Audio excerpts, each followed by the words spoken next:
खुलुमबाय बे समाव बड'लेण्ड इंखं टेलिभिजननि स्टुडिअ आं मिथिखा नार्जारि दिनैनि गाहाय रादाबफोराव दङ। शिल्पी पेन्सन मोनगिरि बर'नि आगोमा फावथायगिरि टिपु नार्जारिखौ इंखं फोलेरा मान बावदों। जौ लोंनानै नांलायनायनि उनाव सासे सुबुङा जिउ खहा जादों। रेल ट्रेकआव सासे लाइमोननि गोथै देहा बोखांनो हादों। 25 निफ्राय 30 जानुवारिसिम सान 6नि हाबाफारिजों मानास फोरबो। सिलचराव सासे पुलिसा डिउटियाव थांनाय समावनो हार्ट एटाक जानानै जिउ गोमादों। गुवाहाटी बिरखं गाथोनाव माखासे बिरखंफोरखौ केन्सेल खालामदों। डक्टर हिमन्त बिश्व शर्माया आरोबाव 500 कौटि रां दाहार लागोन। बिटिसिआव थानाय मोन 15 बिधानसभा बियाबखौ लानानै गिबि मन्थ्रिनि ब्लु प्रिन्ट। गुवाहाटीआव आरपिएफआ एभेक्सन खालामदों। सासे आइजोजों लोगोसेनो गोबां बिबांनि हेर'इन जब्द खालामनो हादों। दानिया फैदोनि आबुं रादाबाव।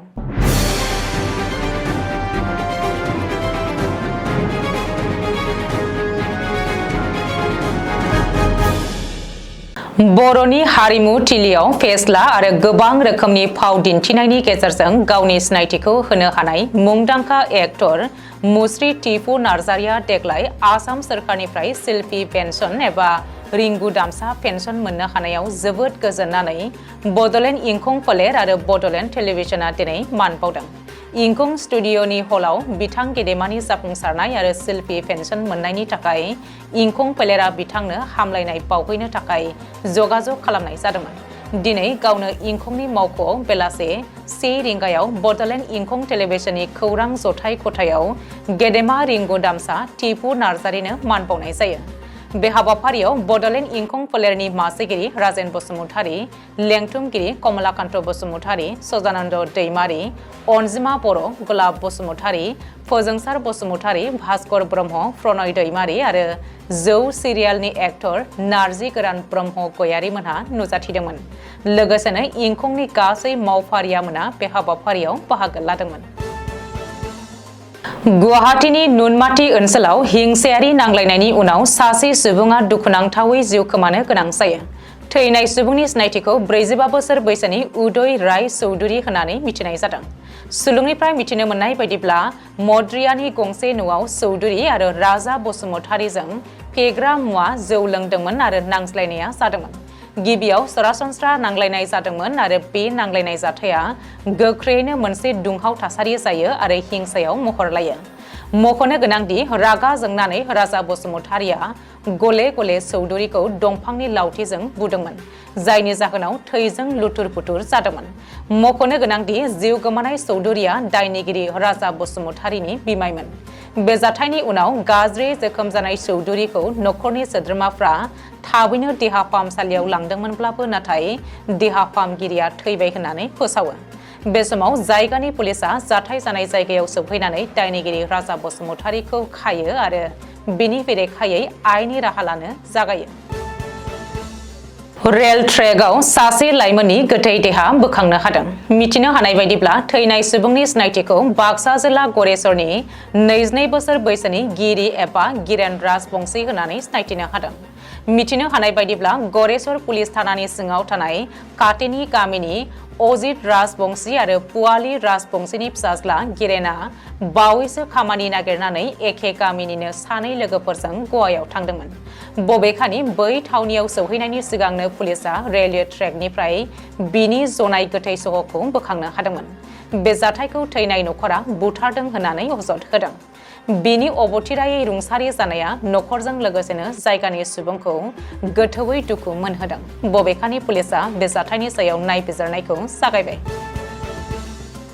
मुलुग दोरोङारि नेरसोन थावनि हायुङारि मानास हाग्रामानि गाहाय हाबग्रा गेट बासबारि रेन्जनि साखाथियाव फैगौ 25 जानुवारिनिफ्राय 30 जानुवारिसिम सान 6नि मेहेरगोनां हाबाफारिजों मानास फोरबो खुंफुंनो थाखाय लाहार फाहार खालामनाय जादों। 25 जानुवारियाव साननि 9:30 रिंगायाव आसाम सोरखारनि दावबायथाय बिफाननि मन्थ्रि रन्जित कुमार दासआ मानास फोरबोखौ बेखेवगोन। 9:45 रिंगायाव मानास फोरबोनि फिरफिला बिरहोगोन मानास फोरबो खुंफुं आफादनि आफादगिरि सुभाष तिर्किया। साननि 10:45 रिंगायाव बड'लेण्ड दावबायथाय बिफाननि बानजायनायाव हादरारि दावबायथाय सानजों लोब्बा लाखिनानै दावबायथाय रैखाथिनि सांग्रांथि हानजा सुरनायखौ बेखेवगोन बिटिआरनि गाहाय मावफुं सोद्रोमा प्रमद बर'आ। लोगोसेनो साननि समाव बर', आदिवासी, गरखा, राजबंशी गासैबो हारि माहारिनि दोरोङारि सुबुं जिउनि जिउ खुंनायनि गामिनि बिदिन्थि बेखेवनाय जागोन। मोनाबिलियाव आलारि बाथि फोजोंनाय हारिमु हाबाफारि खुंफुंनाय जागोन। मख'नो गोनांदि मुलुग दोरोङारि नेरसोन थावनि हायुङारि मानास हाग्रामानि मिथिंगायारि नुथाय, खाथि खाला ओनसोलनि दोरोङारि हारिमु, दोरोङारि जानाय लोंनाय, सानफ्रोमबोनि जिउ खुंनायाव बाहायनाय दोरोङारि मुवा बेसाद, आइजें आइला, गुबुन गुबुन हारि माहारिनि दोरोङारि गाननाय जोमनायनि मेला खुंनाय जागोन 30 जानुवारिसिम जानो गोनां मानास फोरबोआव। बेनि अनगायैबो सावराय जथुम, फालांगि मेला, लोगोसेनो गेलेनाय, थुनलाइयारि आरो हारिमुवारि बायदि गुबुन गुबुन बादायलायनायबो खुंनाय जागोन। सिलचरनि सासे एसिस्टेन्ट साब इन्सपेक्टरा बृहस्पतिबारनि मोनायाव डिउटियाव थांनाय समावनो हार्ट एटाक जानानै हरखाबै जिउ गोमानाय जाथाया सोराङाव फैदों। थैनाय सुबुंनि सिनायथिखौ तारापुर पुलिस आउटपस्टनि एएसआइ रहिमुद्दिन मजुमदार होननानै मिथिनाय जादों। सुलुङाव फोरमायथिनाय बायदिब्ला मजुमदारा गावनि बाइकजों पुलिस थानासिम थांगासिनो थानाय समावनो हार्ट एटाक जानानै गोग्लैयो होननानै सुलुङाव फोरमायदों। बे जाथायनि उनाव जायगानि सुबुंफ्रा गोख्रैयैनो एएसआइ रहिमुद्दिनखौ बासायनो थाखाय सिलचर मेडिकेल कलेज आरो हस्पिटालाव लांदोंमोनब्लाबो डाक्टारा थैबाय होननानै फोसावो। शुक्रबारखालि गुवाहाटी नोगोरमाजों लोगोसेनो रायजोनि माखासे ओनसोलाव दिनै फुङावनो रोजा खुवा खुदों। रोजा खुवानि थाखाय गुवाहाटी नोगोरमायाव बिरखं सिबिथायफोरखौ केन्सेल खालामनो गोनां जादों। दिनै फुङाव रोजा खुवा खुनायनि थाखाय गुवाहाटीनि लोकप्रिय गपिनाथ बरदलै बिरखं गाथोननिफ्राय टेक अफ खालामनो गोनां माखासे बिरखंफोरनि सिबिथायखौ केन्सेल खालामनो गोनां जादों। सुलुङाव फोरमायथिनाय बायदिब्ला रोजा खुवानि थाखाय मुम्बाइ गुवाहाटी इन्डिग' बिरखं, बेंगालुरु गुवाहाटी बिरखं, दिल्ली गुवाहाटी बिरखं आरो गुबुन गुबुन बिरखंफोरखौ थिखानाय समाव टेक अफ खालामनो हायाखै एबा केन्सेल खालामनो गोनां जादों। बेनि अनगायैबो गुवाहाटी नोगोरमायाव रेलगारिनि सिबिथाय आरो फेरि सिबिथाय होनायावबो जेंना नुजादों। बबेखानि रोजा खुवा खुनायखौ नोजोर होनानै बोथोर बिगियान बिफानाबो सांग्रांथि होदों होननानै सुलुङाव फोरमायदों। सिगाङाव फैगासिनो दङ पन्चायत बिसायख'थि। बिसायख'थिनि सिगां सिगां मुलाम्फागिरिफोरनो बिथांखिनि रां होनायनि सार्थआव आरोबाव रां दाहार लानो सिगांदों डक्टर हिमन्त बिश्व शर्मा दैदेननाय सरकारा। मिथिनो हानाय बायदिब्ला भटनि सानखान्थिखौ गोरोबहोनो थाखाय फैगौ 28 जानुवारि खालि आरोबाव 500 कौटि रां दाहार लागोन आसाम सरकारा।